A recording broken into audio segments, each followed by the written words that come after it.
여러분, 예, 강의를 시작한 지가 얼마 안 된 것 같은데, 시간이 벌써 종강 시간이 됐습니다. 재고까지 강의를 하고, 운영관리의 전체 진도는 마무리하도록 하겠습니다.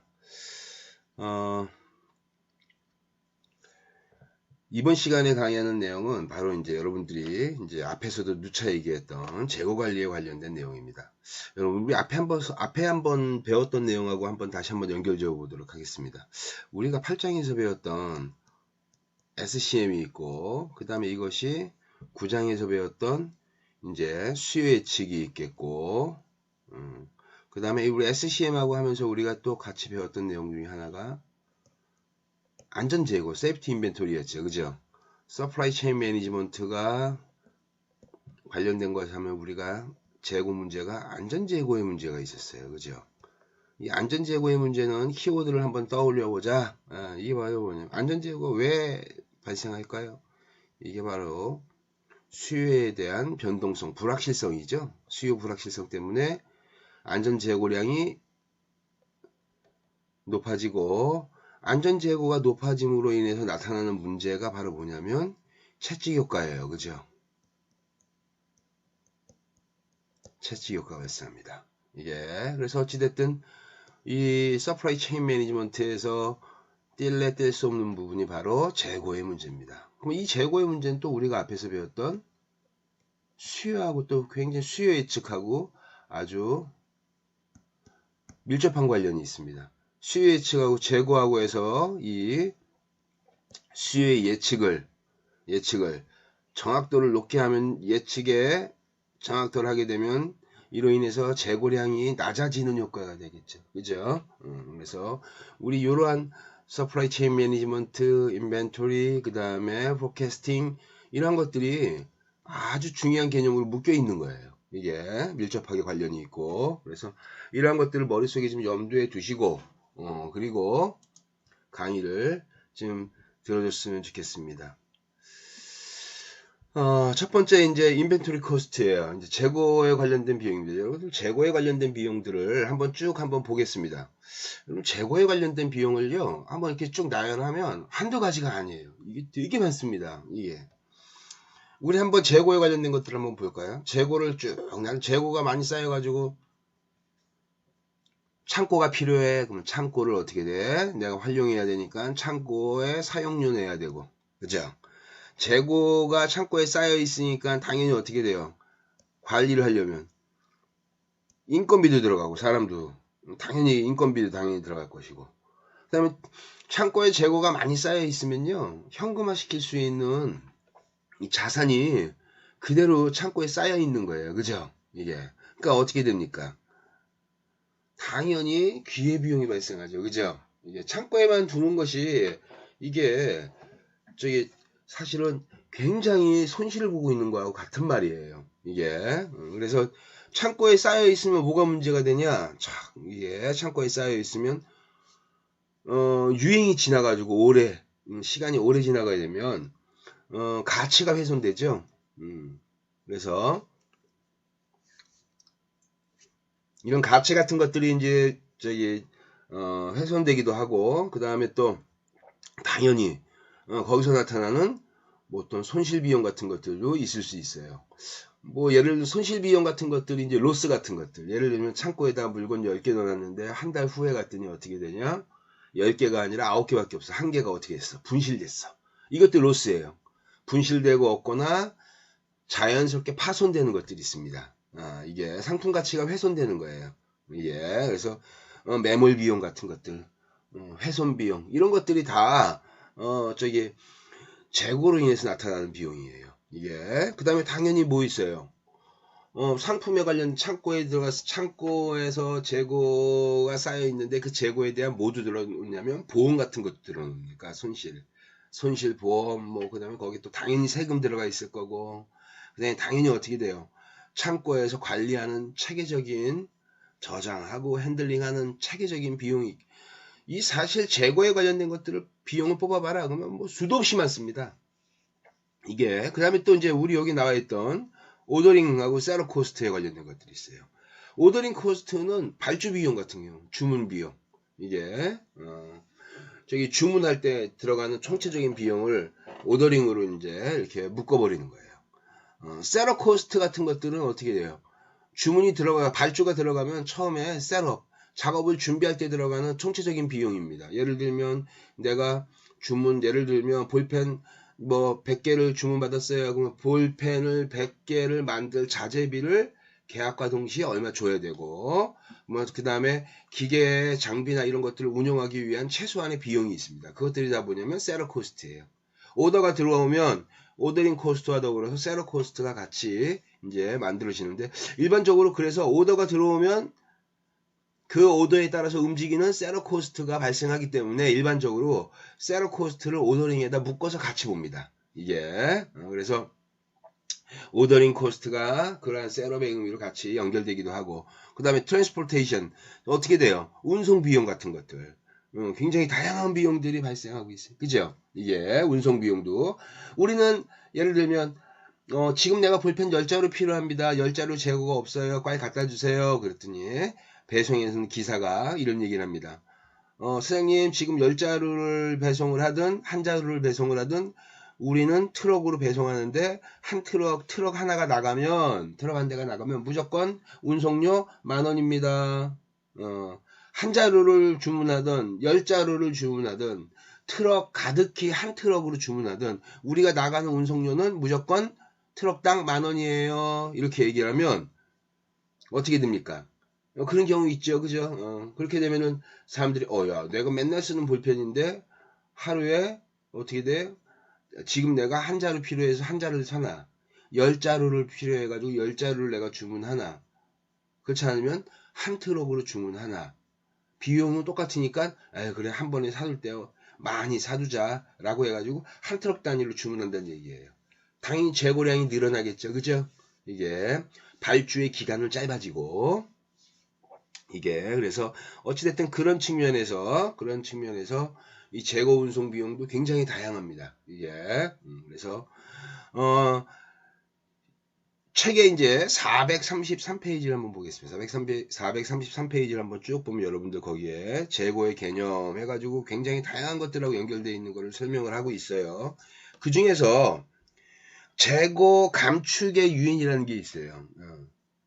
이런 경우에는 재고를 어떻게 되냐, 줄이는 것이 훨씬 더 좋아 해가지고 재고를 낮추는 것이 좋아. 이때는 어느 때가 그러냐 봤더니 제일 첫 번째가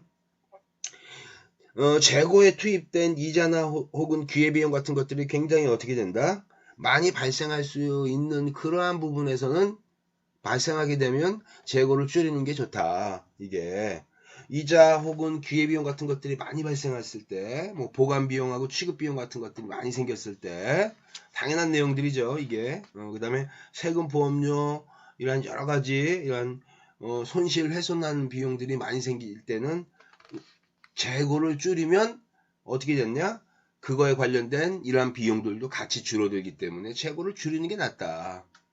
434페이지 봤더니 재고 비축의 유인이 있어요. 이런 경우에는 재고를 도리어 늘리는 게 좋아요. 이렇게. 그래서 제일 첫 번째가 바로 뭐냐면 고객 서비스예요. 여러분들 이 고객 서비스를 한번 보도록 하겠습니다. 고객 서비스.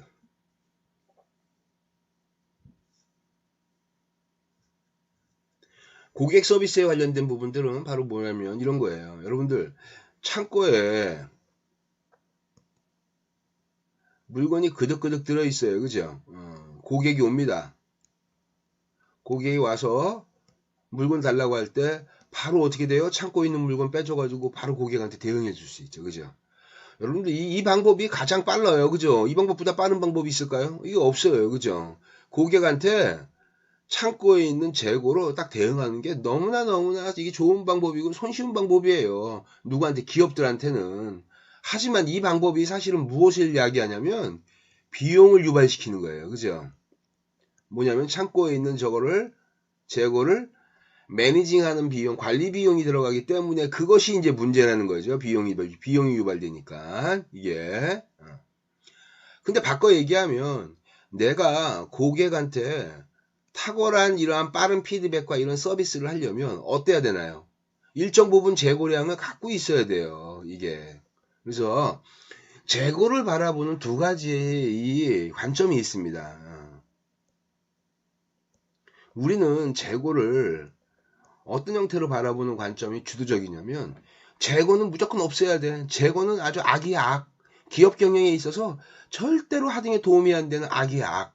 그러면서 재고의 아주 이 불필요성에 대해서 엄청나게 많이 하는 이제 얘기하는 그러한 관점이 있어요. 예. 주로 어디에 해당되냐면 일본식 기업 경영을 주로 차용하고 도요다이 TPS를 대표적으로 운영하는 그런 형태의 기업들은 재고에 대해서 굉장히 아주 민감한 아주 알러지 반응이 있습니다. 이게. 그러니까 재고는 무조건 없애야 되고 재고는 있으면 안 되고 굉장히 재고 나쁜 거야. 이렇게 굉장히 악으로 바라보는 관점이 있어요. 그래서 재고를 어떻게든 줄이려고 없애려고 노력을 합니다. 이게. 이런 부분의 관점이 또 하나 있고 그다음에 재고라는 것은 어떠냐면 기업 경영에 있어서 재고가 없다라는 것은 굉장히 이건 경영에 어려움이 있다. 그래서 어떻게 되냐? 재고를 보유하는 게 유리하더라라고 보는 관점이 있어요. 여기서 말하는 재고를 보유하는 게 유리하다라는 말은 바꿔 얘기하면 재고를 그냥 그득그득 쌓아놓는다는 게 아니라 재고를 보유하되 보유하고 있는 보유하는 그 재고의 양의 문제다.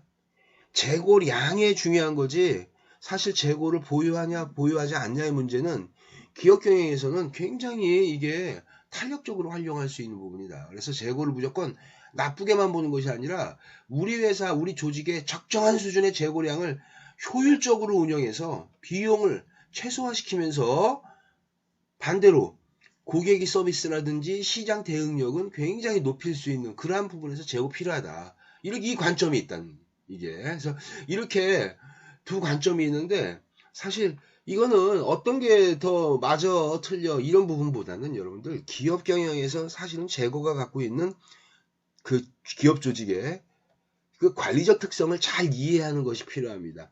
무조건 줄이는 것보다는 무조건 없애고 그냥 없애서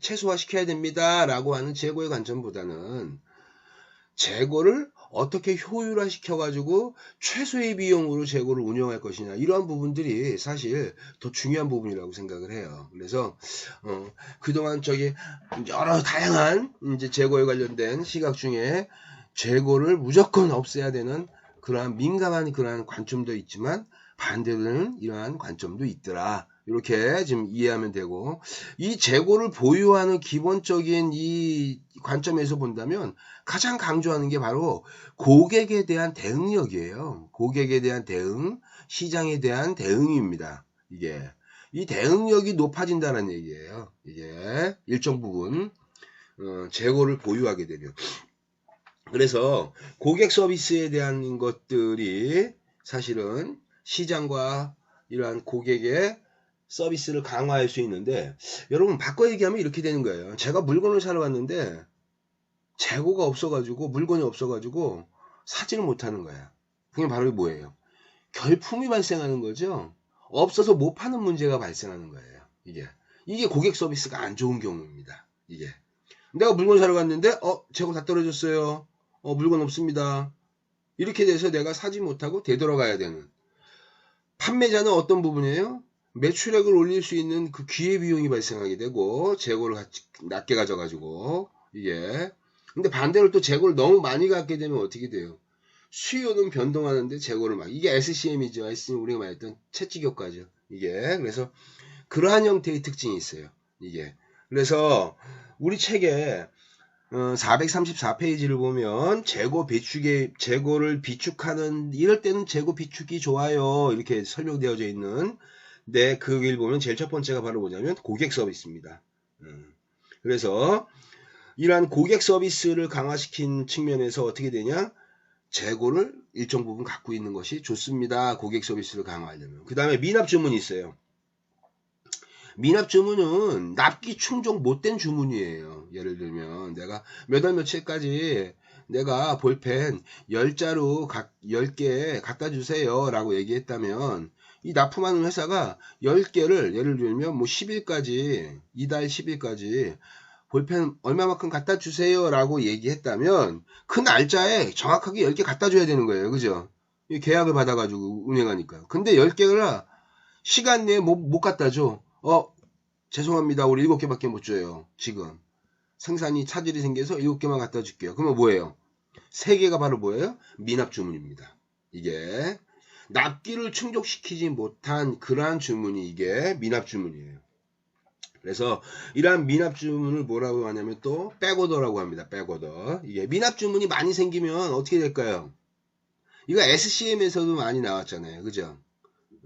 롯데하고 유한킴볼리의 문제에서 내가 설명했었고, 미납 주문이 자꾸 발생하면요, A라는 회사와 B라는 회사가 있는데 A라는 회사는 매달 15일날 주문을 들어가요.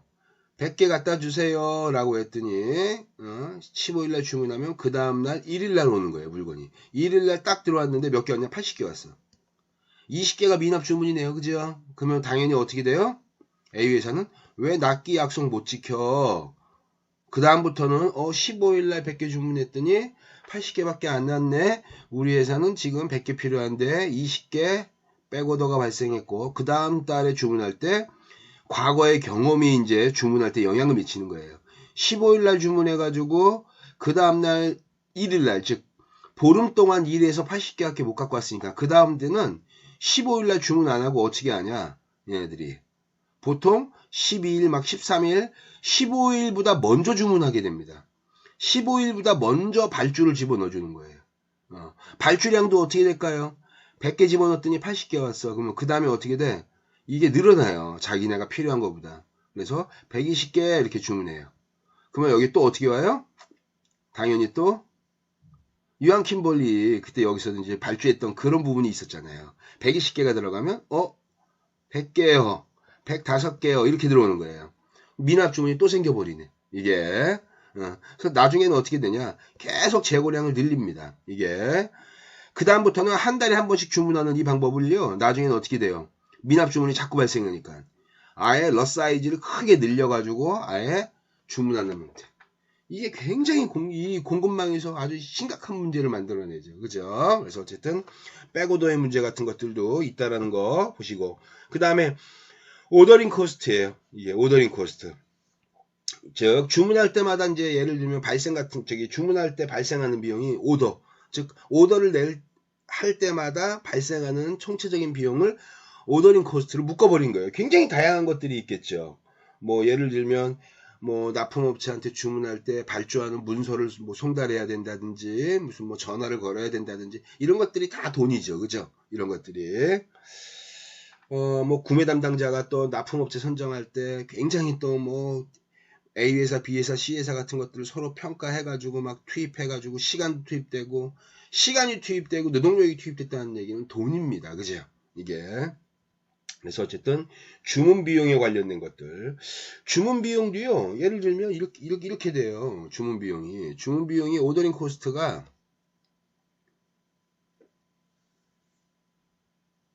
아까 여러분들 트랜스포테이션 비용할 때 나온 거하고 똑같습니다. 한 개를 주문해도 어떻게 되냐? 주문 비용이 예를 들면 10,000원이야. 10개를 주문해도 발주해가지고 주문 비용이 10,000원이야. 예. 그 다음에 한 트럭으로 주문해도 발주 비용이 10,000원이야. 아, 이 제품은 우리가 맨날 쓰는 제품이야. 수요의 사이클이 굉장히 이게 빈번하게 나오고 하니까 아유 지금 우리 10개 필요한데 똑같은 비용이 들으니까 한 트럭 발주하자. 이렇게. 즉 어떻게 돼? 주문하는 비용이 고정비용처럼 이렇게 많이 비용이 발생하게 돼버리면 되도록이면 어떻게 되냐. 이 한 트럭 분량으로 이 10,000원을 분할하게 되면 이 하나의 제품당 트럭 포함되어져 있는 고정비가 상쇄가 되는 거죠. 난해가 나눠진다는 얘기예요. 굉장히 작게. 이게. 그래서 그런 형태로 이제 운영하게 되는 것은 필요 없는 재고량이 늘어나는 것과 똑같은 거죠. 이게 그 다음에 가동 준비 비용이 있어요. 아까 내가 여러분들 오더링하고 셋업에 관련된 거인데 일반적으로 오더링에 셋업이 같이 들어간다 그랬잖아요. 근데 이제 셋업 비용도 봅시다. 주문이 들어와요. 주문이 들어오거나 그 다음에 발주가 들어오거나 생산을 운영할 때 여러분들 앞에서 우리 셋업이 뭐냐면 홀류 생산할 때 설명했어요. A 제품 만들다 B 제품으로 쫙 변환될 때요. 그때 사이에 뭐가 들어가 있냐면 셋업입니다. 그죠? 우리 복사기 예제할 때도 했었잖아요. A 고객 제품 만들다 B 고객 제품 만들다 그 사이에 셋업 들어가 있는 거 기억하시죠? 그래서 기억나죠? 그래서 어쨌든 A하고 B가 있습니다. 그 사이에 뭐가 있냐면 셋업이에요. A 작업하다가 B 작업으로 딱 스위칭할 때 들어가는 거예요. 그 중간에 더 쉽게 얘기하면 복사기 한번 합시다. 복사기가 한번 쭉 가동되면 어떻게 돼? 우리는 천장 나와요. 천장 나오면 무조건 복사기가 딱 멈춰. 왜? 카세트 종이가 카세트 그 안에 종이가 없어. 그럼 카세트 빼가지고 종이 집어 채워놓고 그 다음에 헤드 열어가지고 롤러에 껴있는 종이 먼지 다 털어내고 그 다음에 잉크 토너 같은 거 확인하고 이렇게 해가지고 딱 그 다음 작업을 위해서 준비하고 뚜껑 닫고 다시 제 버튼 딱 누르면 다시 천장 나오는 거예요. 넥스트 작업을 위한 셋업 작업, 준비 작업이 있죠. 그죠? 이게 오더가 들어오면 어떻게 됩니까? 생산을 해야 돼요. 그죠? 생산을 해야 돼. A 작업하다가 B 작업으로 딱 스위칭할 때 어떻게 됩니까? 중간에 공구를 바꾼다든지 그렇지 않으면은 어떤 공구를 교체한다든지 시스템적인 어떤 변화가 나타나는 거예요. 그죠? 이게 그래서 그런데 들어가는 소요되는 비용입니다. 이 재고에 관련돼 가지고는 오더가 들어가면 어떻게 돼요? 그걸 생산할 때 들어가는 저기 준비 비용 같은 것들. 자재를 구매해야 돼, 세팅해야 돼, 가동 준비를 하기 위한 기초적인 어떤 비용이 들어가 관련된 것들. 이런 것들 다 셋업에 포함됩니다. 그 다음에 노동력과 장비의 이용률이, 장비의 이용률이 굉장히 여러분 바꿔서 얘기하면 낮다고 한번 해보세요. 노동력과 장비의 이용률이 낮다는 얘기는 생산 못하고 있다는 얘기예요. 그죠? 이게.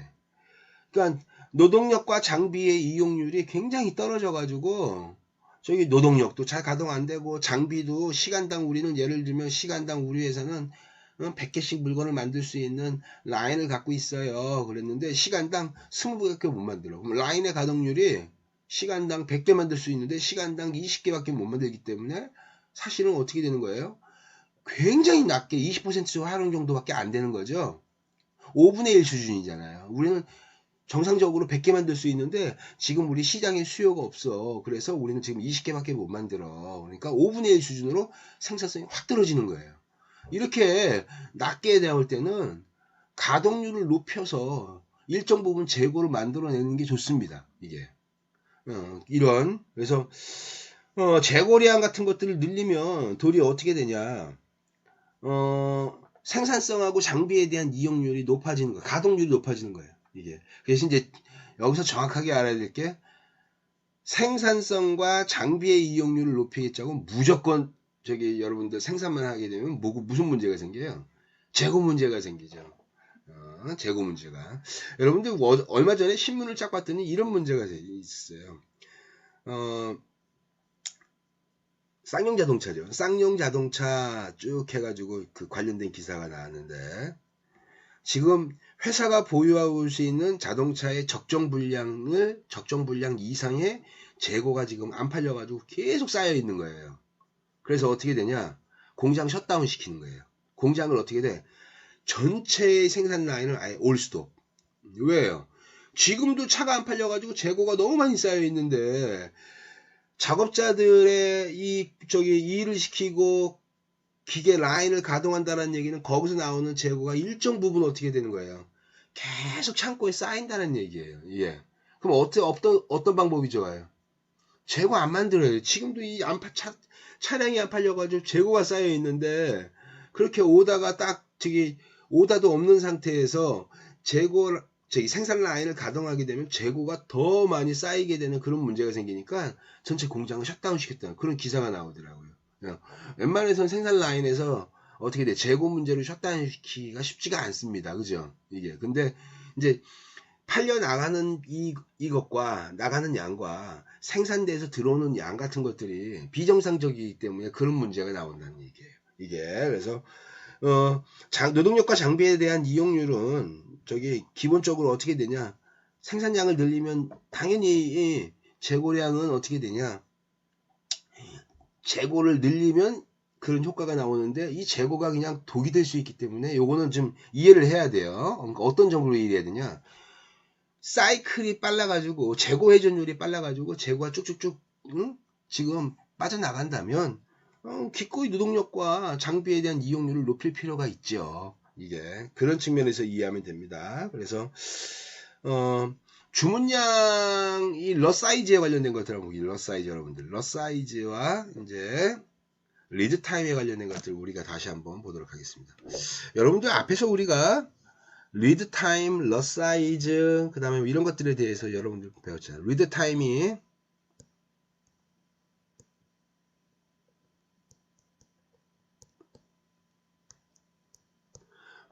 뭐라고 했냐면 원자재 인풋 해가지고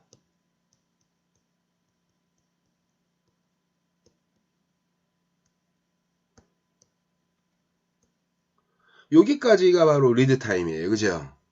RM부터 raw material서부터 어떻게 되냐? work in process, 그 다음에 작업이 완료된 finish goods. 이렇게 RM, WIP, FG로 연결되는 이 과정, 즉 원자재가 인풋돼 가지고 쭉 완료될 때까지 좀 더 정확하게 얘기하면 한 단위 만들 때 소요되는 시간이 리드 타임이에요. 이게 그래서 이렇게 리드 타임을 설명할 수 있는데 재고에서는 이 리드 타임이 어떤 형태로 이해해야 되냐 이거에 대해서 이렇게 됩니다. 우리 회사에서 오더가 들어가요. A 제품 100개 갖다 주세요 라고 하면 이것들이 오더가 들어가서 시작됩니다. 쭉 해가지고 어떻게 돼요? 회사가 주문을 만들어서 우리 회사의 창고에다가 딱 갖다 주는 거예요. 그 기간을 바로 뭐냐면 재고에서는 이거를 리드 타임이라고 합니다. 예. 재고에 대한 리드 타임 그림으로 그리면 이렇게 돼요. 재고하면 가장 쉬운 그림이 바로 이 그림입니다. 이렇게 여기는 재고량이에요. Y축은 0이고 여기는 완충되는 양 Q라고 하면 하나의 여기는 이제 요걸 뭐라고 하냐면은 한 주기라고 합니다. 한 주기. 예를 들면 이렇게 합시다. 우리 회사는 한 번에 발주하면 수량 Q를 발주하는 거예요. Q만큼을 발주해서 0에서부터 여기는 재고가 없는 거죠. 아예 없는 수준. 여기는 완충되어져 있는 창고에 가득 들어있는 거예요. 이렇게 돼 있고 우리는 그 제품이 들어오면 예를 들면 Q가 100이라고 합시다. 100개가 발주돼서 들어와요. 근데 우리는 하루에 어떻게 되냐 3개씩 소비해서 1일당 3개 그냥 100개 하지 말고 그냥 30개 합시다. 30개.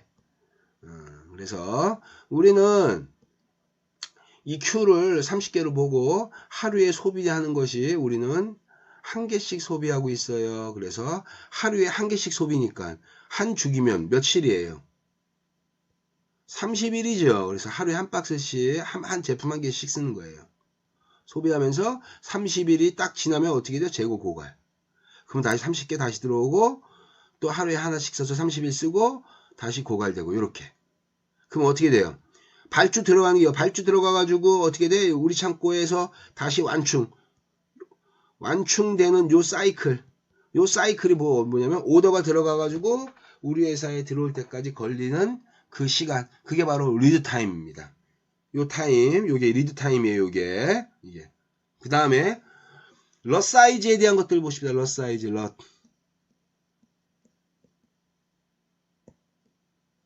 생산 럿, 이게 우리 럿 사이즈지. 이게 어떻게 되냐면, 리드 타임 한번 지나고 나면, 이 프로세스 한번 지나고 나면, 제품이 몇 단위로 만들어져요. 이렇게 특정한 단위로 만들어진다 그랬잖아요. 그죠? 이게 특정한, 그 단위라는 것이 그게 뭐예요?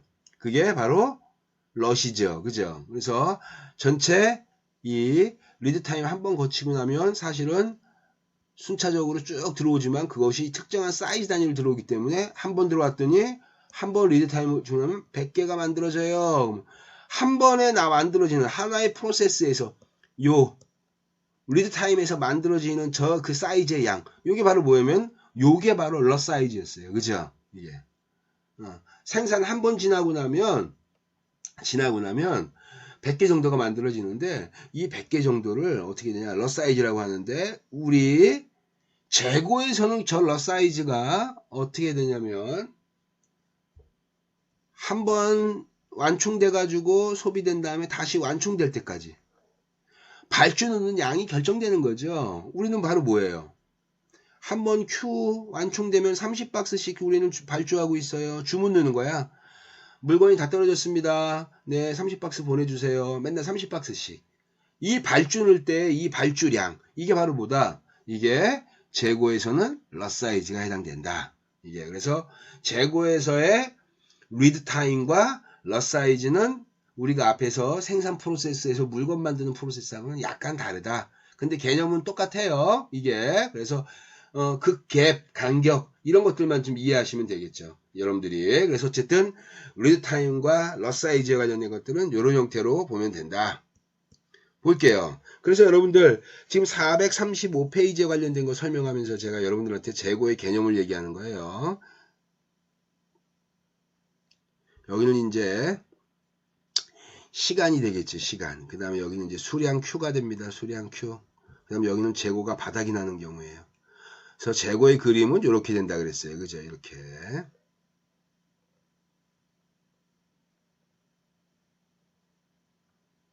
이렇게. 요걸 뭐라고 하냐면 요걸 하나의 주기라고 합니다. 주기. 그러면 이 주기의 재고는 어떻게 될까요?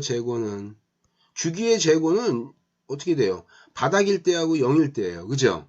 주기의 재고량은 Q예요. Q. 그죠? 이게. 근데 보겠습니다.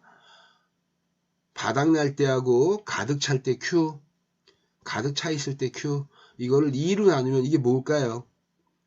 요거하고 요거 합쳐서 나누기 2로 나누는 거예요. 그게 뭐예요? 두 점의 수량을 합쳐가지고 나누기 2 했으니까 이거 평균이죠. 그래서 바닥 날 때하고 Q가 만약에 30개라고 치면 아까 앞에 있는 것처럼 0 더하기 한 번 주기에서 들어오는 양이 30개야. 2 하면 얘가 15가 나옵니다. 이걸 뭐라고 하냐? 얘를 평균 주기 재고라고 합니다. 평균 주기 재고. 이게 하나의 주기예요. 이게. 그래서 예를 들면 이거 되게 중요한 개념입니다, 여러분들. 제가 경영학부 우리 한번 사무실을 한번 예를 들어 봅시다. 경영학부 사무실에 조교님들이 일을 하는데 복사형제예요. 복사가 많이 하니까 복사가 우리는 어떻게 되냐? 복사집에 있는 저기 앞에 우리 학교 앞에 있는 지능인쇄랜드 봅시다. 지능인쇄랜드라고 하는 데서 복사용지를 납품하고 있어요. 사장님 지금 경영학부 사무실인데요. 복사용지 30박스 갖다 주세요. 라고 하면 30박스가 들어오는 거예요. Q가 쫙. 그죠? 이 경영학부 사무실은 하루에 1일 소비하는 양이 항상 같아. 예를 들면 지금 가정하는 거예요. 1일 소비량 한 박스씩 복사용지를 쓰고 있어.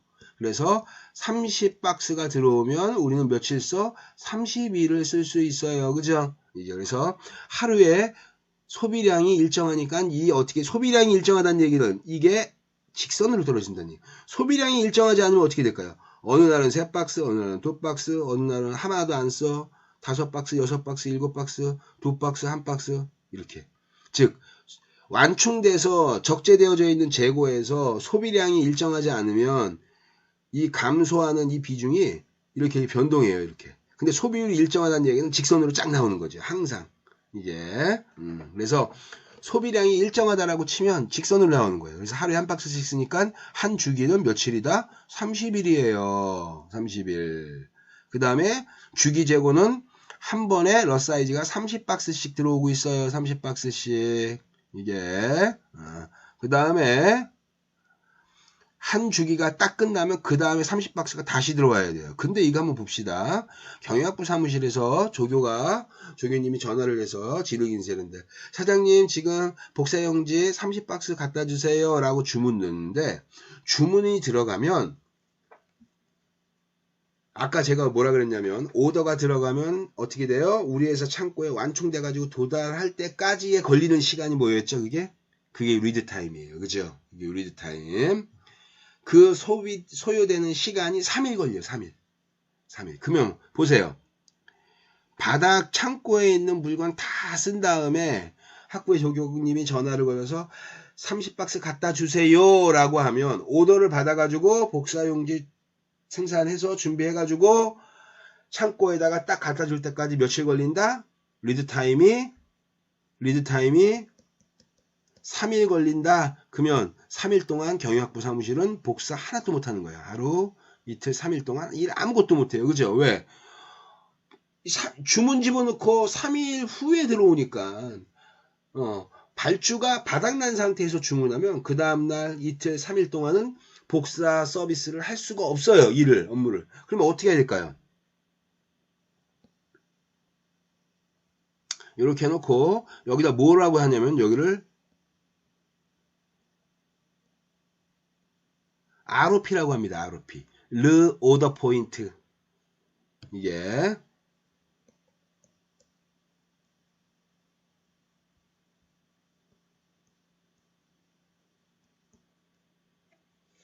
그래서 이 ROP는 재주문점이에요. 재주문점. 이게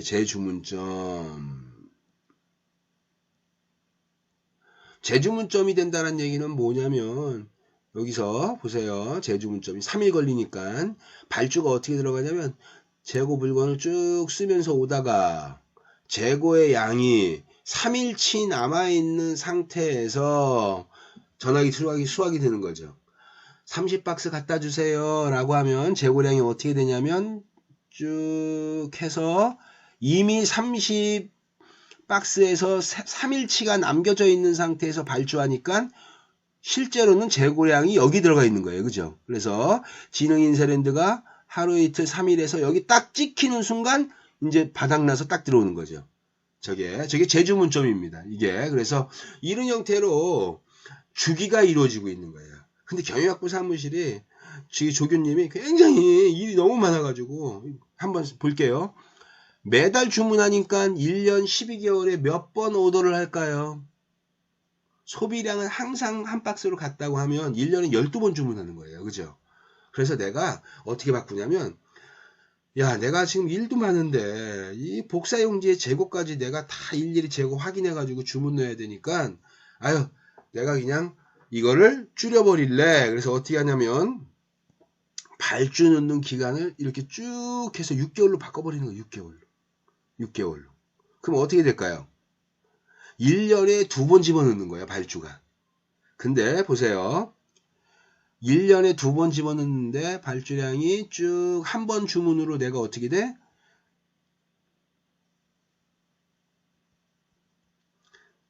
요거를 그대로 해서 다시 한번 그림을 그리겠습니다.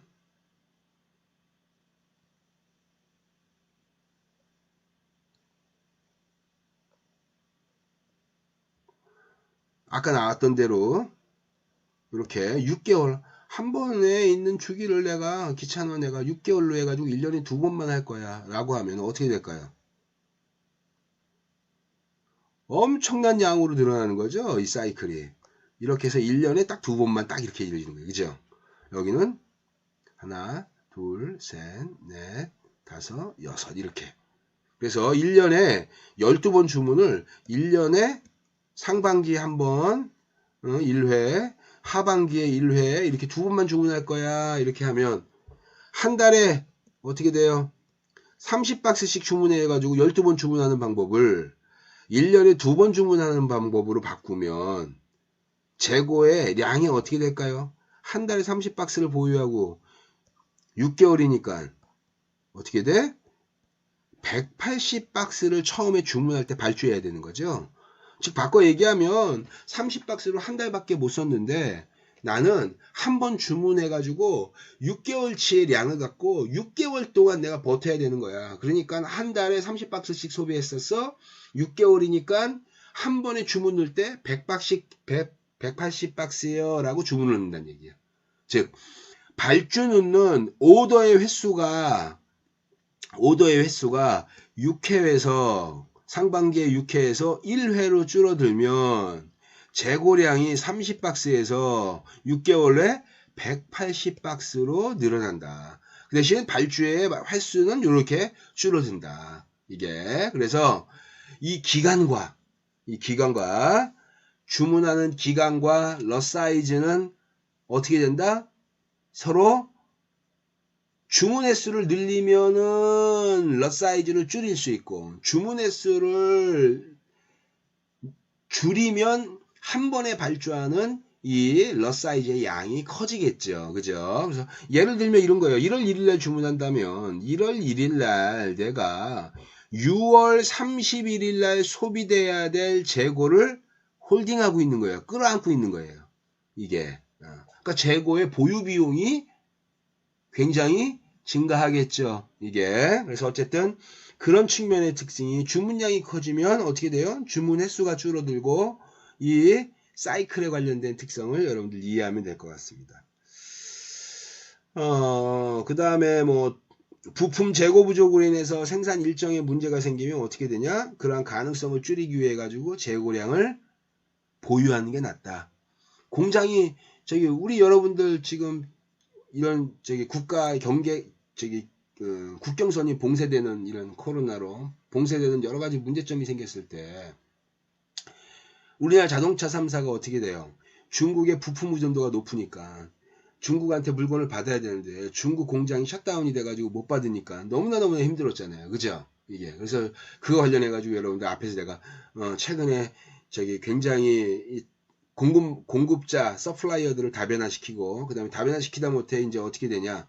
일본하고 미국 같은 경우에는 리쇼어링에서 해외에 나가 있던 기업들을 자국에 이제 안으로 불러들인다고 했잖아요. 그런 문제. 그래서 그렇게 생산에 차질이 생길 것 같으면 어떻게 되냐? 재고의 보유량을 늘려버리게 되는 거죠. 이게 그래서 어쨌든 그러한 측면의 특징이 있습니다. 그러면 수송 비용도 있어요. 아까 수송 비용, 트랜스포테이션 한 트럭으로 가나 한 개를 주문해나 10개를 주문하나 우리는 운송하는 트럭 한 대로 가니까 어떻게 되냐? 무조건 트럭 한 대에 운송 비용 뭐 3만 원 내세요. 이게 다 그러니까 어떻게 돼요? 한 개를 주문해도 트럭으로 3만 원, 10개를 주문해도 무조건 배송 한 번 하면 3만 원. 한 트럭으로 와도 3만 원. 어차피 저거 자주 쓸 거니까 어떻게 돼? 한 트럭으로 주문하자. 지금 우리 한 개 필요하지만. 무슨 말인지 알겠죠? 이게 수송 비용이 높으면 어떻게 되냐? 자주 빈번하게 못 주문한다는 얘기예요. 이게 그다음에 구입 비용 같은 것들. 총 높은 구매 비용이나 이런 것들이 구입할 때 비용이 많이 들면은요, 당연히 어떻게 돼요? 예를 들면 비싼 물건을 한 번에 비싼 물건을 필요할 때마다 한 개, 두 개 사면요, 할인이 거의 안 돼요. 근데 비싼 물건이라든지 이런 것들을 내가 구매할 때 한 번에 구매 비용을 확 늘려버리는 거예요. 10개 사면은 990원. 근데 100개 샀더니 어떻게 돼요? 950원. 근데 1000개 샀더니 900원. 10,000개 샀더니 800원. 10만 개 샀더니 600원. 뭔 말인지 알겠죠? 그래서 한 번에 어떻게 되냐? 구매하는 양을 늘려서 구입 비용을 늘려주면 물량에 따라서 실제로 할인되는 비율이 있기 때문에 이럴 경우에는 필요 이상의 내가 많은 양을 주문하게 되면 어떻게 돼요? 양이 내가 물량에 대한 할인 효과를 줄 수 있기 때문에 실제로는 하나의 단위당 구매 비용이 낮아지게 하는 이게 구매할 때 물량이 레버리지 지렛대 효과입니다. 이게 할인율 같은 거. 그래서 어쨌든 이러한 측면에서 재고의 비축의 요인과 재고에 대한 감축의 이 요인을 잘 이해했으면 좋겠습니다. 요거 중요한 내용들이에요. 이게 그 다음에 이제 우리가 또 책에 나와 있는 거를 좀 보면 재고에 관련된 것들이 있어요. 재고에 대한 유형입니다. 재고 유형. 재고의 타입 유형이 있어요. 재고의 유형은 굉장히 여러분들 다양한 여러 가지 재고들이 있어요. 제일 첫 번째가 바로 뭐냐면 재고에 관련돼 가지고 여러분들이 반드시 알아야 될 거. 재고의 그림은 이런 형태의 그림이 그냥 일반에서 많이 쓴다 그랬죠. 이거 하나의 주기. 그죠? 요게 한 주기예요. 주기, 요거 주기의 주기. 그죠? 주기의 재고량은 Q. 바닥일 때는 0. 하나의 주기의 재고 총 재고는 어떻게 되냐? 2분의 Q. 그죠? 2분의 Q가 아니라 이게 Q. 그 다음에 바닥 날 때 0. 이거를 평균을 내면 어떻게 되는 거냐? 2로 나눠가지고 2분의 Q가 뭐가 되냐면 한 주기에 평균값이죠. 평균값. 그래서 이걸 뭐냐? 평균 주기 재고를 어떻게 되냐? 2분의 0 더하기 Q 해가지고 이렇게 만든다. 됐죠? 이게 이미 딱 여러분들 눈치 빠른 학생들은 아유 저거 또 무슨 수식이 하나 나오겠구나 이렇게 생각할 수 있어요. 그죠? 2분의 Q 이렇게 나왔다는 거 봐서는 그래서 어쨌든 그런 형태로 이 평균 주기 재고가 계산될 수 있고요. 그 다음에 세이프티 인벤토리 이건 어디서 나온 거죠? 세이프티 인벤토리 하면 여러분 머릿속에 딱 떠오를 게 바로 뭐예요? 채찍 효과. 그죠? 이게 수요 불확실성. 그러니까 안전재고와 세이프티 인벤토리와 관련해 가지고 여러분들 연결되는 키워드가 우리 SCM에서 배웠던 걸 다시 한번 리마인드 시키면 이게 바로 안전재고, 수요 불확실성, 그 다음에 어떻게 돼? 세이프티 인벤토리. 이것이 굉장히 연결되는 키워드입니다. 이게. 그래서 어쨌든 안전재고는요, 여러분 뭐예요? 제가 조금 아까 얘기했던 거 다 압니다. 수요가 변동하기 때문에 내가 판매기의 상실분을 고려해서 등짐을 지고 있는 재고. 그게 안전재고예요. 그죠? 이게 수요에 대한. 그래서 수요에 대한 그 변동성 이런 것들. 그 다음에 안전재고는 또 수요에 대한 변동성도 있지만 여러분들 또 뭐에 대한 변동성도 있냐면 이런 것도 있어요. 안전재고가. 우리 지금 시장에 대한 변화, 발주 이런 것들에 관련된 것들 얘기하는 거예요. 안전재고가 아까 롯데하고 유한킴볼리의 문제. 매달 15일날 주문해가지고 내가 15일날 내가 발주를 넣으면 그 다음 달 1일날 들어오는 거예요. 15일이 뭐예요? 15일이 바로 뭐예요? 리드타임이죠. 이달 15일에 발주를 집어넣으면 다음 달 1일날 딱 물건이 도착하는 거예요. 한 달 30일이라고 했을 때 이번 달 15일에 오더가 들어가서 생산 프로세스 거쳐가지고 다음 달 1일날 딱 어떻게 돼요? 오더가 딱 들어오는 이 주기. 이게 하나의 주문 주기죠. 그 주문 주기가 바로 뭐냐? 이 재고에서 리드 타임에 관련된 것이고, 그 다음에 한 번 발주할 때 몇 개 주문했어? 우리 100개씩 주문했어요. 100개씩. 그러면 한 사이클의 발주량이 럿 사이즈가 100개가 되는 거예요. 이게 100개가. 그래서 100개가 쭉 들어갔어. 이게. 근데 그 다음 달에 50개밖에 안 갖고 왔네. 50개밖에 안 갖고 온 거야. 그러면 큰일 났지, 이제. 그죠? 큰일 난 거야, 이제. 미납 주문이 50%나 이게 큰 비중을 차지했으니까. 어떤 형태가 되냐면 어떻게 될까요? 이런 게 자꾸 쌓이다 보면 그 다음에 발주 넣을 때 어떻게 돼요? 내가 15일날 그러니까 예를 들면 이렇게 되겠죠. 재주문점이 ROP라고 그랬어. ROP의 재주문점이 매달 15일이었어요. 그래서 15일날 주문하면 보름치가 남겨져 있는 상태에서 완충돼서 그 다음날 이렇게 들어와야 돼. 그죠? 그 다음 달에 다시 Q가. 근데 자꾸 이 사람들이 15일날 100개 주문하면 그 다음 달 1일날 100개 오는 것이 아니라 80개 오고 50개 오고 자꾸 미납 주문이 발생하게 되면 내가 주문하는 시점이 어떻게 될까요? 주문하는 시점이 위쪽으로 올라가겠죠. 위쪽으로 올라간다는 얘기는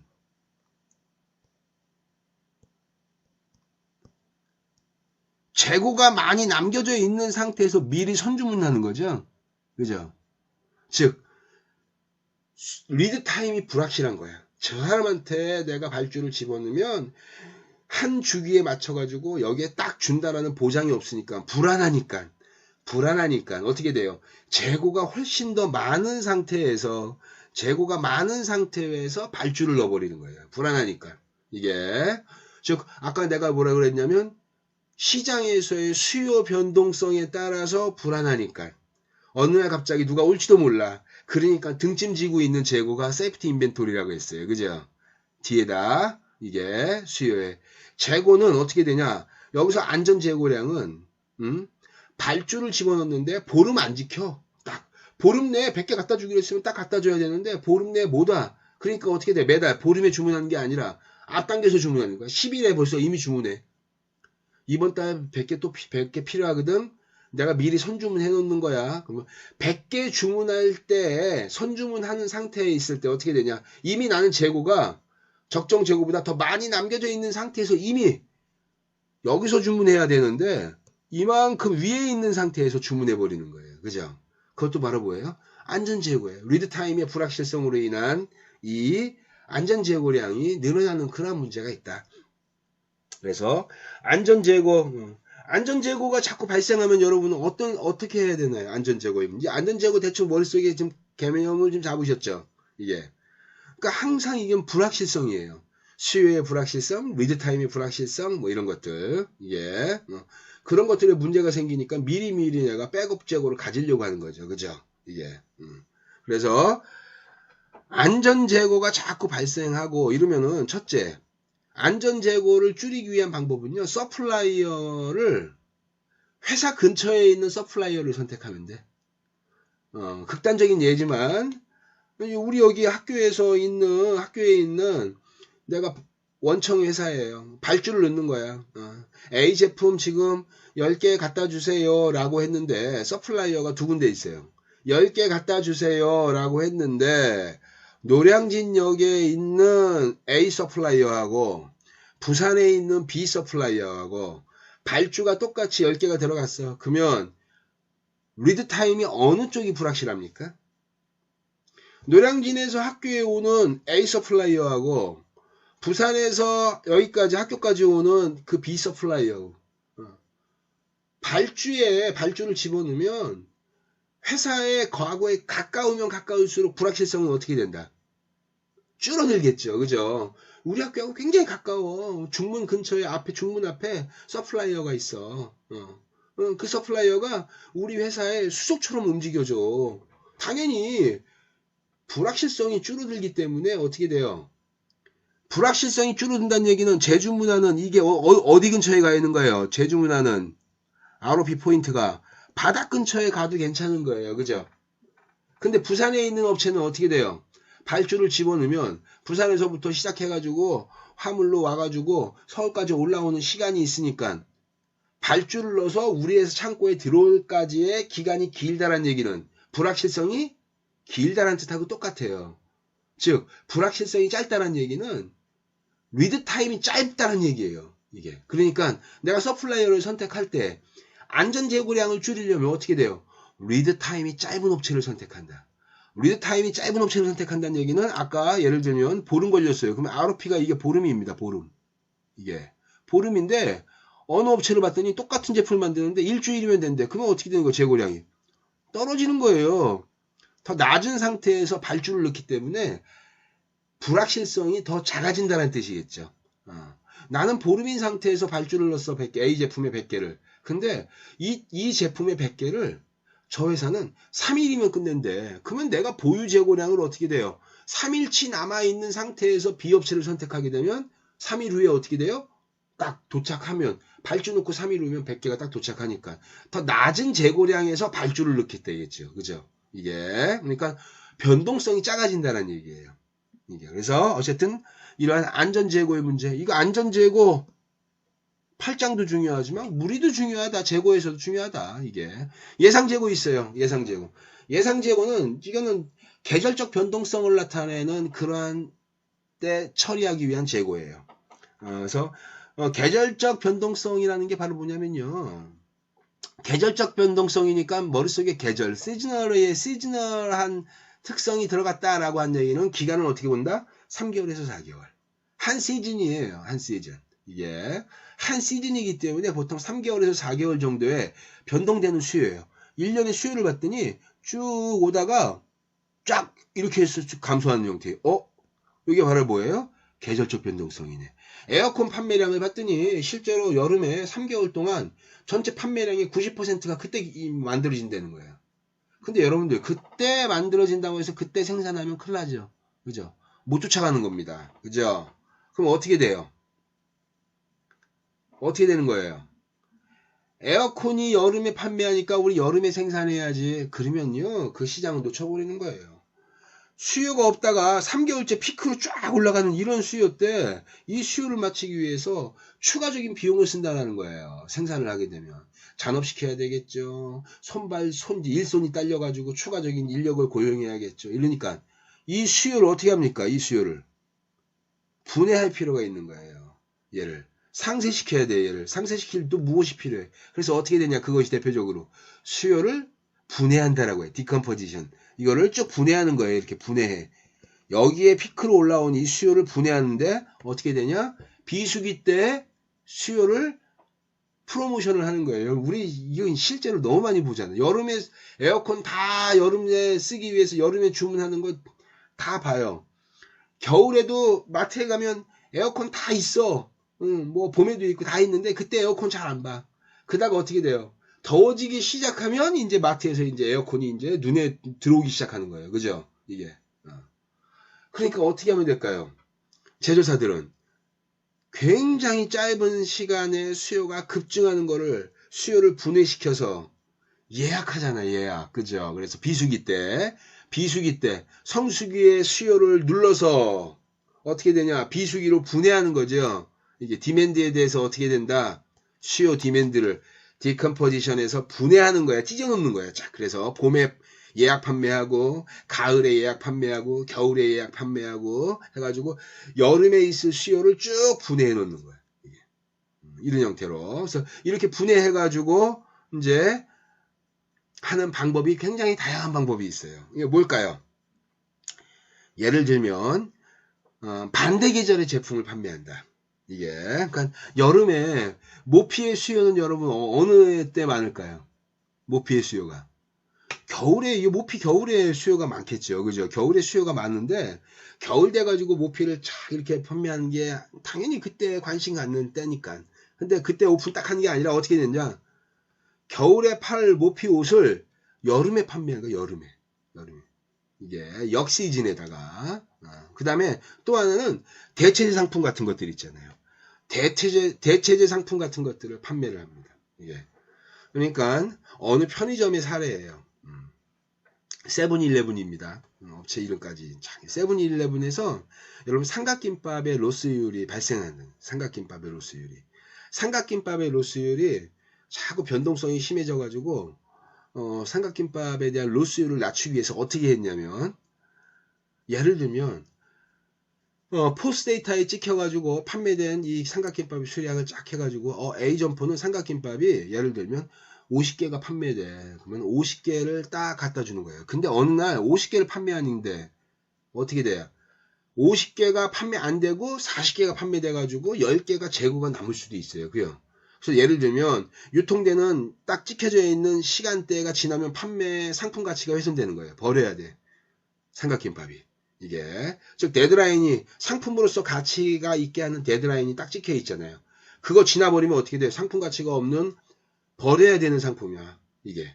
그래서 그 버려야 되는 상품이 50개를 줬더니 어느 날 잘 팔렸는데 40개가 판매되고 10개가 남아. 이 로스가 굉장히 아까운 거잖아요. 그래서 계속해서 점포당 로스율이 발생하니까 어떤 전략을 썼냐면 세븐일레븐은 실제로 판매되는 수량보다 어떻게 돼요? 삼각김밥을 이거를 포스데이터로 판매된 데이터보다 항상 적게 보내줍니다. 적게 보내준다는 얘기는 실제로 지점에서 이 소요되는 사이클을 고려해 가지고 제공되는 실제로 공급해주는 이 공급 물량이 디맨드보다 좀 작게 줘가지고 어떻게 돼요? 데드라인 상품의 가치가 딱 머무는 시간이 저녁 6시야. 그러면 6시 이전에 삼각김밥이 다 팔려버리게 만드는 거예요. 그 대신 삼각김밥을 사러 온 사람들한테 어떻게 돼요? 삼각김밥 없으니까 상품 구매 못할 거 아니야. 그때 어떻게 되냐? 대체제 상품을 공급해 주는 거예요. 그 대체제 상품이 바로 뭐냐면 그냥 상대적으로 보관하기 쉽고 어떻게 돼? 보존기간이 긴 어묵류, 그 다음에 어떻게 돼? 이 김밥류 같은 것들로 이렇게 스위칭할 수 있도록 대체제 상품을 공급한다는 얘기예요. 이게. 그래서 그런 형태로 해가지고 실제로 로스율을 상당 부분 낮췄다라고 얘기하더라고요. 그게 바로 뭐냐면 여기에 있는 예상 재고예요. 이런 것들. 그래서 여기 나오는 것처럼 이 예상 재고를 없애려면 어떻게 해야 되냐? 계절적 변동성이 있기 때문에 반대 계절의 상품을 여기다가 판매를 한다든지 대체제를 통해 가지고 어떻게 되냐? 수요를 분해하는 그러한 특징이 있다. 그래서 어쨌든 그러한 형태에서 예상 재고를 이해하면 될 것 같고, 수송 재고 봅시다. 수송 재고. 수송 재고는 이게 파이프라인 인벤토리.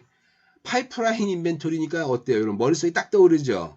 송유관을 통해 가지고 기름이 전송되고 있는 거야. 이게 자, 예를 들자면 지금 예를 들면 파이프라인 인벤토리라고 해서 여러분 무조건 파이프 송유관 안에 있는 그걸 자꾸만 생각하면 안 돼요. 지금 이해하기 편하게 여러분들 내가 그 얘기해 주는 거예요. 지금 이거 파이프라인 인벤토리는 이게 송유관에 들어있는 기름 이게 그거구나 이렇게 생각하면 안 됩니다. 지금. 그래서 지금 예를 든 거예요. 파이프라인 인벤토리를 그냥. 그래서 수송 재고라는 건 바로 뭐냐면 아까 우리 지능인쇄랜드와 학부 사무실에 대한 예를 볼게요. 내가 발주를 합니다. 쭉 해서 발주를 했어요. 발주를 했더니 짝짝짝짝짝짝 이렇게 돼 있어요. ROP 주문은 실제로 하루, 이틀, 3일치를 보유한 상태에서 내가 ROP 했다. 재주문점 했다. ROP 로드 포인터가 ROP로서 3일치에 쓸 것이 남겨져 있는 상태에서 주문하면 이미 발주할 때 양은 여기에요. 그죠? 여기인데 어떻게 돼요? 남겨져 있는 재고 쓰는 거예요. 오더 받았어. 하루, 이틀, 3일치에는 우리 회사 창고에, 우리 경영학부 사무실 창고에 쫙 완충되게 이렇게. 알겠죠? 이게. 그러면 발주 넣어서부터 시작해서 리드 타임 동안에 나오는 거야. 그게 바로 뭐예요? 그게 리드 타임에 대한 평균 수요를 곱해가지고 나오는 거죠. 그래서 이렇게 되는 거예요. 파이프라인 인벤토리 봤더니 리드 타임 동안에 어디야? 발주 넣어서 하루, 이틀, 3일에서 우리 회사 완충될 때까지 그게 리드 타임. 리드 타임 동안의 디맨드 평균이에요. 그러니까 어떻게 돼요? 여기 평균 이렇게 되겠죠. 그죠? 그 디맨드의 평균 이거를 어떻게 되냐? 곱한다. 예를 들면 우리 봅시다. 경영학부 사무실은 하루에 소비량이 얼마야? 하루에 아까 예를 들면 하루에 한 박스였잖아. 한 박스. 하루에 한 박스. 복사용지 한 박스가 평균적으로 쓰는 거예요. 소비량 곱하기 지능인쇄랜드에다가 오더 넣으면 며칠 걸린다 그랬죠? 3일. 그러면 어떻게 돼요? 하루에 한 박스씩 썼어. 3일이니까 파이프라인 인벤토리는 완충될 때까지 몇 개야? 3박스 됐네. 이게 바로 수송 재고의 량을 계산하는 거예요. 됐죠? 그래서 여러분들 지금 다시 책의 내용을 다시 한번 봅시다. 책에 지금 이거에 관련돼서 연습 문제 있어요. 연습 문제 풀 겁니다. 뒤에 465페이지 한번 볼게요. 여러분 465페이지 465페이지 읽어보겠습니다. 한 유통센터에서 취급하는 여러 품목의 주별 평균 수요가 50개다. 한 주당 50개다. 품목의 가치는 단위당 650이고 650달러고 공장으로부터 공급되는 러트의 평균이 350개다. 이게 평균 리드 타임 주문 처리해가지고 수송기간 포함해가지고 딱 도달할 때까지 평균 리드 타임은 2주가 되고 1년 52주 영업을 한다. 안전 재고로 일주일분의 재고를 보유하고 있다. 예상 재고, 단기 변동성, 계절적 특성을 나타내는 예상 재고는 없다. 이 유통센터에서 보유하는 밑줄 치세요. 평균이라고 얘기해요. 이게 평균 총 재고는 얼마일까 이 얘기예요. 이게 아주 좋은 예제입니다. 이런 예제들은 이게 보겠습니다. 너무 쉬워, 그죠? 한 주기에 일단 평균부터 구해야 돼. 주기에 제공되는 전체 재고량의 평균이 어떻게 돼요? 350개, 그죠? 공장으로부터 공급되는 러트의 평균이 350이다. 완충돼 가지고 딱 들어온 양이야. 이게 350개다. 근데 어떻게 되냐? 바닥날 때 0, 완충될 때 350. 그러니까 평균 주기 재고는 350 나누기 2가 되겠네. 그죠? 그래서 175단위. 안전재고 봅시다. 안전재고량은 어떻게 돼요? 일주일 분량이에요. 일주일 분량의 인벤토리를 내가 안전재고량 갖고 있을 거야. 거기에 주별 평균 수요가 50개라고 했잖아요. 그죠? 그러니까 일주일분의 평균은 50개라고 나왔으니까 안전재고량은 그 50개다. 50개. 일주일 분량 재고 갖고 있는 거고. 그 다음에 예상재고는 없고. 그 다음에 수송재고 봅시다. 수송재고. 디맨드에 대한 평균이에요. 디맨드에 대한 평균. 평균 수요가 몇 개? 50개. 평균 수요가 50개. 발주 집어넣으면 몇 주 걸려요? 2주 걸려. 곱하기 2 했더니 100개. 그러면 앞에서부터 더합니다. 평균 총 재고는 175개. 평균 주기 재고. 이게 평균 주기 재고에 대한 것들을 평균 구한 거예요. 그 다음에 어떻게 되냐? 안전 재고량 한 주의 재고 분량. 한 주에 안전 재고량 50단위. 그 다음에 예상 재고는 없고 수송 재고는 주별 평균에다가 리드 타임을 곱해버린 거예요. 100단위 했더니 325단위가 나왔다. 이 회사는. 됐죠? 요거 좋습니다. 아주 이런 예제는 학습하기 아주 좋은 예제예요. 그래서 거기에 나왔던 것들을 다시 이제 여러분들 정리를 한번 하시고 생산 재고에 대한 ABC 재고관리 분석 기법. ABC 재고. 여러분들 원가를 여러분 공부하다 보면 원가회계 과목에 ABC 재고 분석이라고 하는 게 있어요. 이게. 근데 여기서 말하는 ABC 재고 분석은 사실상 그런 방법하고 이름은 같지만 여기서 말하는 거는 재고 관리를 하기 위해서 이게 클러스터 형태로 그룹핑을 하라는 얘기예요. 이게 재고에 대한 특성을 한번 보겠습니다. 재고. 냉장고예요. 이게 냉장고에 대한 재고. 근데 내가 마트에 있는 재고 관리 담당자입니다. 자, 냉장고를 이제 그다음에 신라면이 있어요. 이렇게 업체 얘기를 이렇게 녹음을 하니까 이렇게 뭐 말해도 될지 모르겠지만 어찌 됐든 그래서 프리미엄 냉장고 수천만 원 하는 프리미엄 냉장고가 있고 그다음에 저기 라면이 있습니다. 여러분들 저기 마트에 이제 라면 사러 가야죠. 내가 뭐 신라면 사러 내가 마트에 왔는데 신라면이 없네. 그럼 여러분 어떻게 돼요? 다음에 또 와서 신라면 구매합니까? 그런 사람이 있을 수는 있어요. 그죠? 하지만 일반적인 사람이 아니야. 그 사람은. 일반적인 사람은 어떻게 돼요? 신라면 없으면 그 옆에 있는 그냥 빨간 라면, 매운 라면, 뭐 화끈한 라면 뭐 이런 걸로 그냥 스위칭이 바로 돼버리는 거죠. 이게. 그래서 신라면이 없다고 해서 뭐 저기 심한 컴플레인을 한다든지 뭐 이런 거 없이 그냥 다른 제품으로 그냥 가는 흔한 품목, 일반적인 일상적으로 소비하는 그런 품목이에요. 근데 여러분들 전문 품목 중에 냉장고 같은 거 한번 봅시다. 내가 양판점에 냉장고를 바꿔야 돼. 착 해서 사물 인터넷하고 연결되고 어떻게 되냐? 앞에는 터치 패널이 연결돼 가지고 착뭐 레시피 나오고 막 수천만 원 하는 그런 냉장고를 내가 착 왔어요. 근데 그 냉장고를 내가 사러 왔는데 그 냉장고의 마트에 그 전자제품 코너에 그 냉장고가 없는 거야. 야, 이 냉장고 여기는 그 모델이 없네. 갑시다. 사러 왔는데 착 보세요. 신라면을 재고 관리 못 해가지고 신라면 사러 온 사람한테 신라면 한 봉지를 못 파는 경우. 그 다음에 하나는 재고 관리 못 해가지고 수천만 원, 2천만 원 정도 하는 그 냉장고를 판매해야 될 기회를 놓쳐버려. 그거 재고 관리 제대로 못 해가지고 그걸 사러 온 고객을 놓쳐버린 거야. 판매기의 상실분이 어떤 게 큽니까? 라면 하나 못 팔았을 때가 클까요? 그렇지 않으면은 저기 냉장고 못 팔았을 때 이 수익성이 더 나빠질까요? 어떤 게 좋아요? 바꿔 얘기하면 마진율 같은 게 어때요? 냉장고 팔아가지고 남 판매했을 때 마진율이 더 높으니까. 고로 신라면하고 냉장고에 대한 재고 관리의 노력은 같을 수가 없겠죠. 그죠? 같을 수가 없겠죠. 재고 관리에 투입되는 노력의 이 차이를 어떻게 되는 거야? 냉장고에다 더 신경 써야죠. 더 비싸고 더 가치 있는 거니까.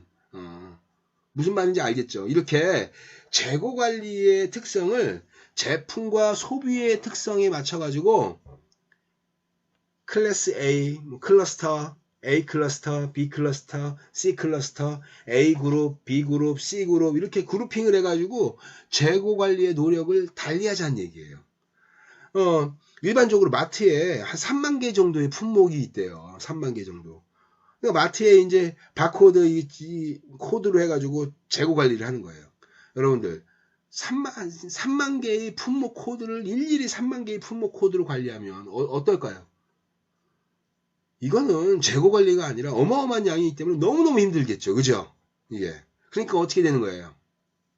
3만 개의 제품을 A 클러스터, B 클러스터, C 클러스터, A 그룹, B 그룹, C 그룹, D 그룹, 뭐 E 그룹 이렇게 해서 그룹으로 구분해 가지고 품목의 특성에 유사한 것들끼리 그룹핑을 해서 그 그룹핑한 그룹에 따라서 재고 관리의 노력의 경중을 달리하자. 이게 바로 ABC 재고 관리 분석 기법이에요. 이게 뭔 말인지 알겠죠?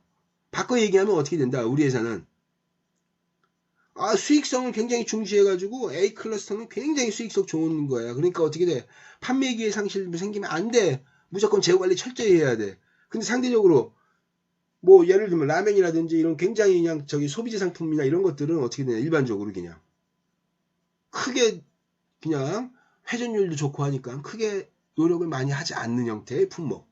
즉 모든 품목이 수요가 다 다르기 때문에 그것을 특정한 형태의 클러스터로 묶어서 재고 관리의 노력을 달리하자. 그래서 ABC 재고 관리 분석 기법이 그 특징이 여기 있다. 여기서 사람들 교수님 그러면 반드시 ABC 세 가지로만 해야 돼요? 아니지. 3만 개를 여러분 세 가지로 해봐. 그러면 너무 크게 묶은 거지. 3만 개를 세 가지로 해버리면. 근데 3만 개를 만 가지로 구분했어. 3만 개를 만 개로 클러스터 하면은 이건 클러스터의 의미가 없는 거야. 그룹핑이. 그죠? 이게. 그러니까 어떻게 돼? 적정한 수준으로 이 그룹핑하는 그룹의 숫자를 관리해. 너무 많으면 그룹핑한 것에 의미가 없고 너무 작으면 어떻게 돼요? 도리어 너무 많은 품목이 들어가 있어가지고 도리어 관리하기가 어려워지는 그러한 형태라고 할 수가 있다. 그래서 재고 관리의 노력을 달리하는 그러한 것이 바로 뭐가 된다? ABC 재고 관리 분석 기법이다. 보겠습니다. 여러분들 이것도 예제 있어요. 이게 우리 뒤에 있는 예제 한번 봅시다. 바로바로 봅시다. 우리 예제가 465페이지, 466페이지에 있네요. 466페이지 한번 볼게요. 여러분들 한번 보겠습니다.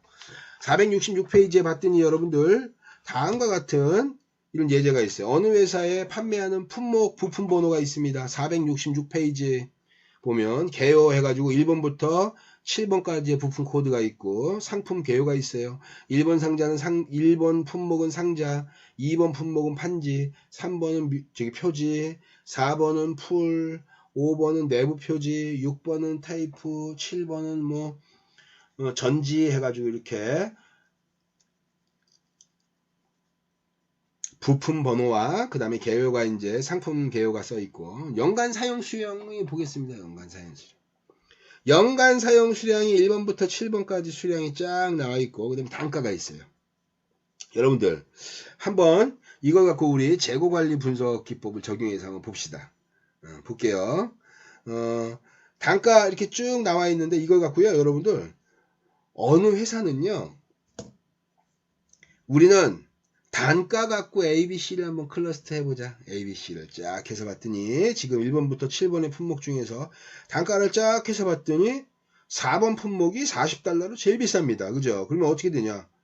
4번은 A 그룹 하나 빼고 그 다음 1번을 봤더니 어떻게 돼요? $3야. 1번 얘 B 나머지 다 C 이렇게. 지금 여러분 이게 정답이란 얘기가 아닙니다. 지금 이게. 회사에 운영하는 목적상 어떻게 되냐? 한 가지 예일 수 있는 거예요. 우리 회사는 단가를 갖고 ABC를 내가 한번 해봤어. 그래서 어떻게 돼? 4번 품목, 그 다음에 1번 품목, 이렇게 해가지고 A, B, 그 다음에 나머지는 다 C. 이렇게. 반드시 3개여야지 되는 건 아니라고 얘기했어요. 근데 여기는 이제 편의상 이렇게 3개로 제가 했던 겁니다. 근데 어느 회사를 봤더니요. 이 똑같은 이 문제를 갖고 여러분들 어느 회사 봤더니 연간 사용 수량 갖고 하는 거예요. 쫙 봤더니 품목이 7가지 품목이 있는데 연간 사용 수량이 쫙 해서 봤더니 7번이 15만 개네. 우리는 쟤를 어떻게 볼 거냐? 쟤를 A 클러스터. 쟤를 A 그룹. 7번의 전지를 A 그룹으로 쫙 잡고 그 다음에 어떻게 되냐? 5번에 2만 개. 그 다음에 3번에 10,000개. 그 다음에 2번에 18,000개. 묶어서 B 그룹. 그 다음에 나머지는 어떻게 되냐? 그냥 C 그룹. 이런 형태로. 뭔지 알겠죠? 이게 지금 회사에서 판정하는 바라보는 관리적 우선순위를 어떤 거에다 두냐에 따라 달라진다는 얘기야. 이게. 그럼 매출액 기준을 한번 볼까요? 매출액 기준. 여러분 매출액은 어떻게 나오는 거예요? 연간 사용 수량 곱하기 단가예요. 그죠? 그러니까 상자는 500 곱하기 3이 될 것이고, 그죠? 그 다음에 판지는 18,000 곱하기 0.02가 될 것이네. 그래서 이거 갖고 우리는 매출액 갖고 ABC 하겠다. 이게. 그래서 봤더니 상자는 1,500, 연간 사용 금액이 1,500달러. 그 다음에 2번 제품은 360, 3번은 7,500. 쭉 보겠습니다. 쫙 해서 봤더니 매출액이 가장 큰 게 7번이네요. 그죠? 그래서 나는 7번을 A, 그 다음에 쭉 오다가 나는 그냥 1000개 이상을 내가 그냥 쭉 다 묶어버릴게요. 1000개, 그 다음에 3000개, 7500개, 1500개. 1000개대로 해가지고 묶어가지고 그냥 B, 그냥 1000개 미만은 C, 이렇게. 무슨 기준으로 B가 나온 거예요? 그 기준이야. 임의로 했다니까. 이게. 알겠죠? 이 구분하는 기준은 회사마다 다 다를 수 있어. 이게. 예를 들면 조금 아까 내가 1000개 이상으로 해서 묶었지만 이렇게 할 수도 있습니다. 예를 들면 67,500개 A, 그 다음에 7,500개 B, 그 다음에 1000개, 3000개 요거 C, 1000개 때 1000개, 1500개, 3000개 이거 C, 그 다음에 1000개 미만 쫙 묶어가지고 D. 됐죠? 굉장히 회사에 운영하는 우선순위 기준에 따라서 때로는 수량, 때로는 어떻게 돼? 단가, 때로는 매출액, 이런 기준으로 다양화시킬 수 있다. 이게. 그래서 그러한 측면에서 여기에 ABC 재고관리 분석 기법이 있다.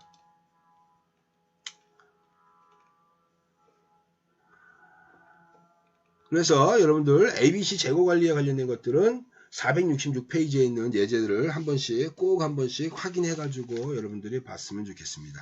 그래서 일단은 첫 번째 시간은 이렇게 해서 강의를 마치고 다시 이어서 두 번째 시간을 또 들어가서 강의하도록 하겠습니다.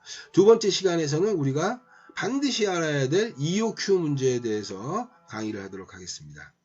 수고했습니다.